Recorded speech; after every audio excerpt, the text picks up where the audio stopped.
My artwork started off with Hong Kong kind of elements. It's gradually changed to involve my Singapore landscape and all the stories that I tell about living here.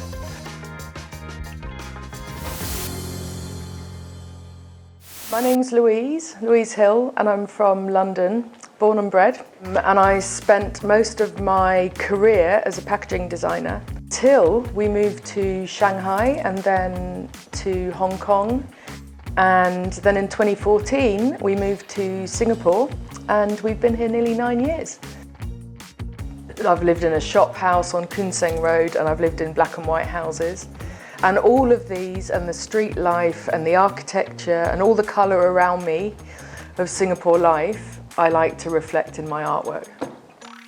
I was working in London on tea caddies, and you start researching Oriental element, right, for the tea packaging.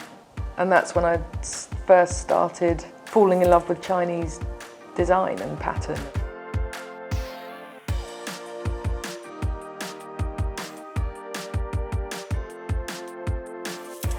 I love, for example, these tea flasks, and these obviously they come from the Chinese heritage of Singapore, but they've also been used in Malaysia, and they've been used in lots of other Asian countries as well. For a lot of my artworks, I've picked up on Peranakan heritage, like using shop houses in the background.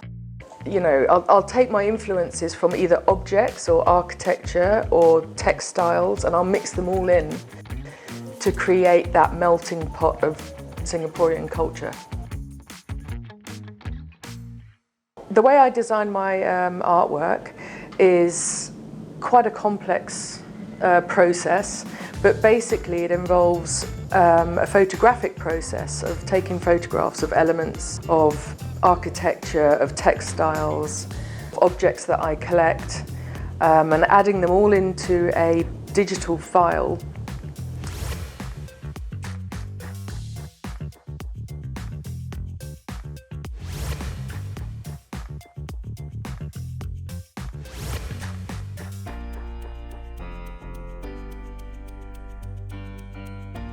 If I just zoom in and show you some detail, this is the bicycle shop. I used to take my kids' bikes there.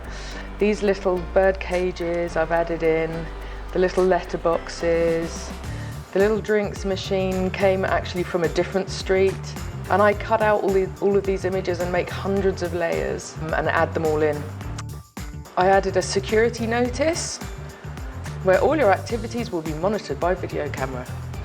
Be careful what you get up to. So they take months and months to put together, and it's like putting a huge jigsaw puzzle of colours and ideas together into one digital element, which is then printed and sent back to me. Then I'll put it on my drawing board and add some extra hand-painted work over the top, just to add an extra layer. The way I create my artwork is to tell a story about a place where I live, or a place that I've travelled to. As a foreigner living in Singapore, you tend to notice these things more. They're kind of cultural differences and very beautiful aspects of Singapore life that I want to capture. For myself and for a lot of my customers, it makes for really great memories of living here. If you can gather all that local flavour and put it all into a bright, colourful art piece that is a happy, upbeat, joyful artwork to look at, you know, that reminds us of where we've lived.